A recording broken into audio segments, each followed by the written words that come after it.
न अमृत, न विष, न सुख, न दुख, न स्वर्ग, न नरक। वही परम आनंद है। उसी परम आनंद तक की यात्रा है तुम्हारी।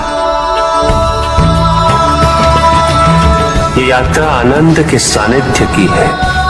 ये यात्रा सानिध्य के आनंद की है। और इस यात्रा में मैं प्रतिपल तुम्हारे साथ हूं।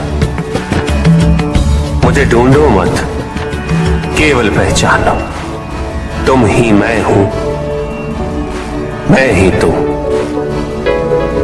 हर आरंभ का मैं ही अंत हूं और हर अंत सदैव मेरा ही आरंभ होगा।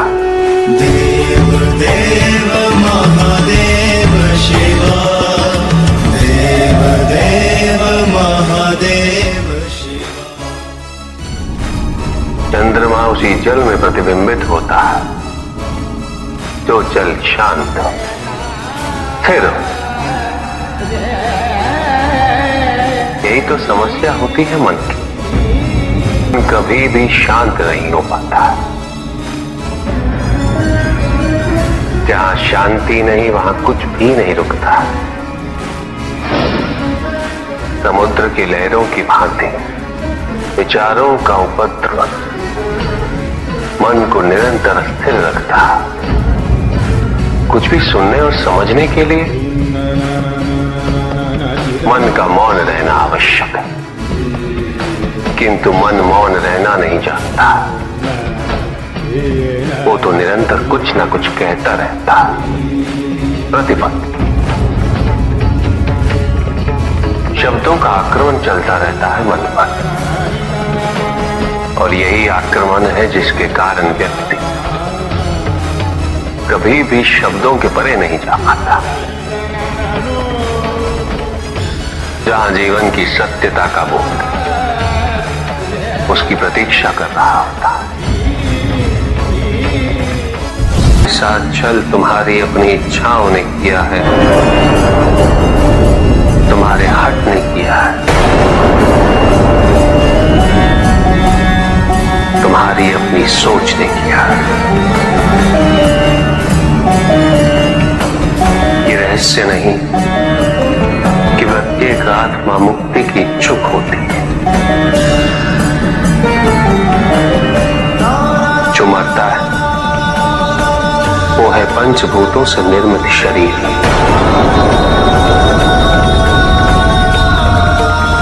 किंतु आत्मा तो अजर है,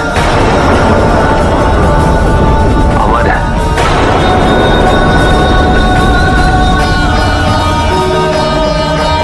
जिसकी यात्रा मोक्ष पर संपूर्ण होगी।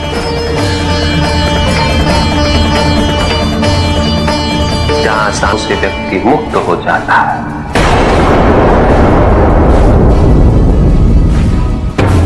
सारी इच्छाएं लुप्त हो जाती। किंतु तुमने तो कभी सत्य की खोज ही नहीं की। तुम तो सदैव उन तत्वों को ढूंढते रहे जो तुम्हारे अहंकार के पोषण हेतु आवश्यक थे।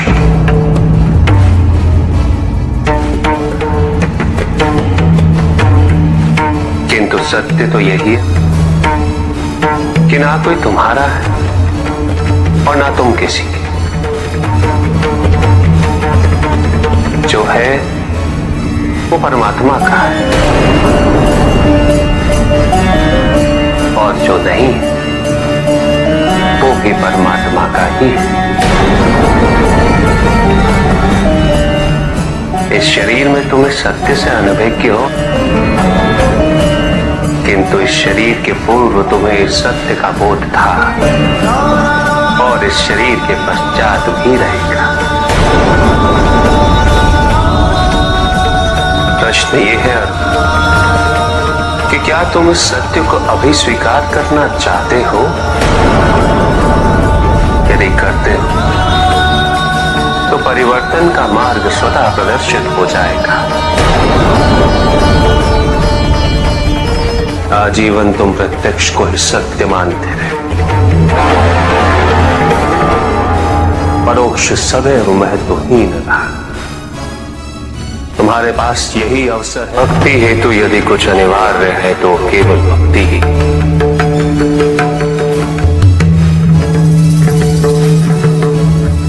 किंतु प्रश्न ये है कि क्या आपकी भक्ति संपूर्ण है? विश्वास और भ्रम के बीच की रेखा अत्यंत महीन होती है।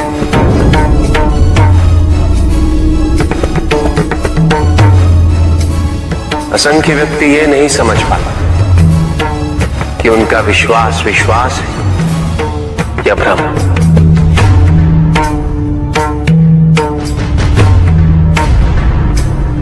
मुझ तक पहुंचने के लिए किसी और की आराधना अनिवार्य नहीं। मेरे सच्चे भक्त तो मुझे किसी भी रूप में पूज सकते, किसी भी रूप में प्राप्त कर सकते। ओम नमः शिवाय। पुरुष और प्रकृति एक है, वो कभी पृथक नहीं हो सकते। शक्ति शिव के बिना अधूरी है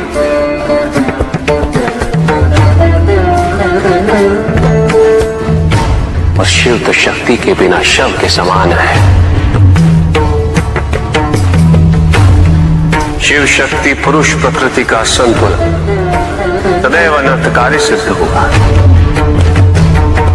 शरीर में यदि स्त्री तत्वों की ऊर्जा नहीं तो शरीर निर्जीव है।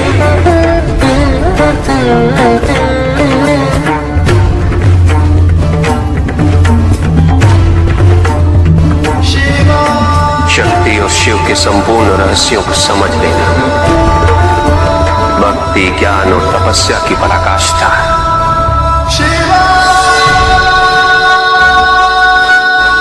जब ज्ञान के लिए शब्द पर्याप्त बना, उदाहरण प्रस्तुत करना अनिवार्य हो जाता है। केवल आपके लिए ही नहीं, अपितु तो आपके माध्यम से समस्त संसार को शिव और शक्ति की संयुक्ता से पुनः अवगत कराना इस प्रसंग का उद्देश्य था। चुप। सत्य को जानने के लिए वन में जाना अनिवार्य नहीं है। अपने निजी, पारिवारिक और सामाजिक दायित्वों का परित्याग भी आवश्यक नहीं है। सत्य तो सदैव हमारे साथ है, हमारे सामने है, किंतु हम स्वयं धीरे धीरे उस पर अपने क्रोध, अपने अहम, भय, विचार और महत्वाकांक्षाओं जैसे कई आवरण चढ़ा देते हैं। सत्य हमसे नहीं, हम स्वयं सत्य से दूर हो जाते हैं।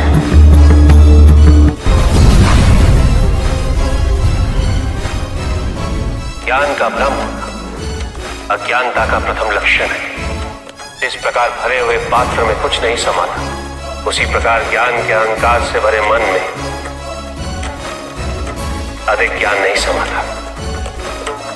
जहां प्रश्न नहीं वहां जिज्ञासा नहीं, और जहां जिज्ञासा नहीं होती वहां ज्ञान की वृद्धि नहीं हो सकती। निसंकोच होकर पूछिए, प्रभु आप तो कालोपरी हैं, सर्वज्ञ हैं, त्रिकालदर्शी हैं। चारों ओर ये जो अज्ञान का अंधकार फैल रहा है उसमें ज्ञान का मूल अर्थ कहीं ना कहीं खोता जा रहा है। मेरा आपसे विनम्र निवेदन है प्रभु, किसी अन्य विषय पर चर्चा आरंभ करने से पूर्व हमारे और इस समस्त संसार के कल्याण और मार्गदर्शन हेतु आप ज्ञान की मूल परिभाषा से एक बार हमें पुनः अवगत करवाएं। ज्ञान और अज्ञान की परिभाषा को स्पष्ट रूप से समझने के लिए ज्ञान और अज्ञान की विशेषताओं का स्मरण करना आवश्यक है।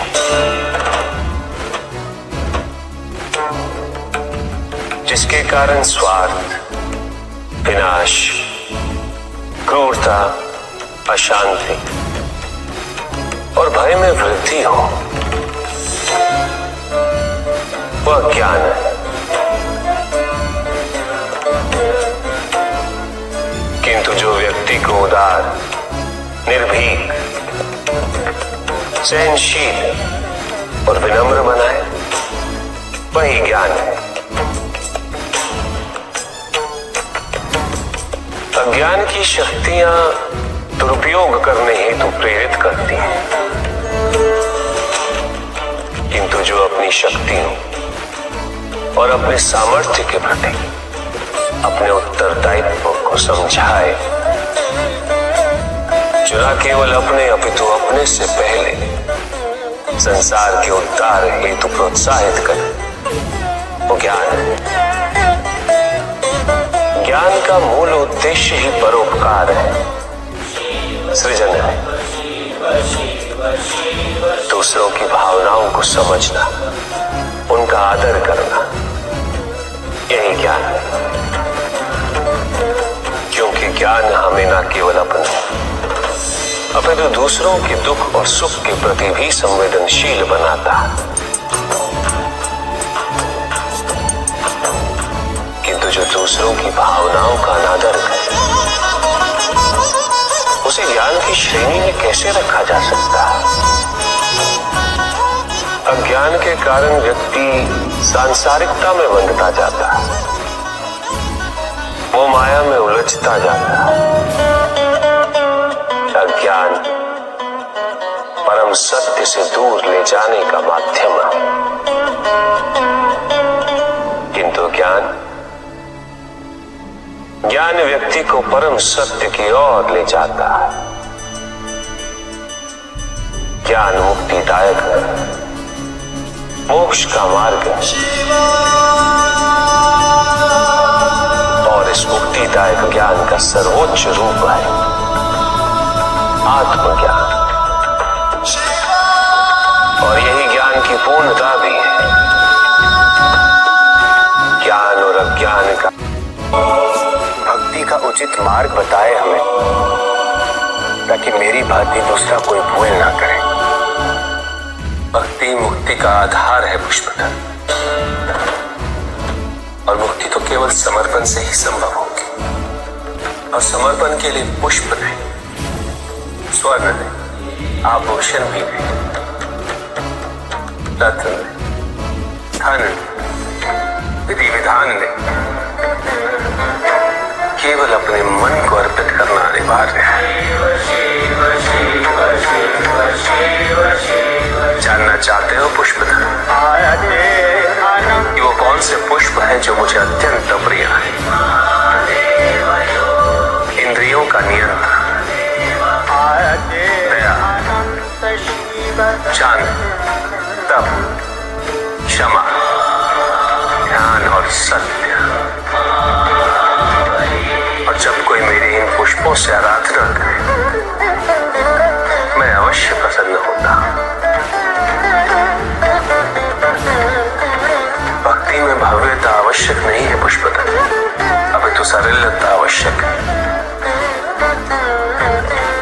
अर्थ के लिए ये समझना अत्यंत कठिन हो जाता है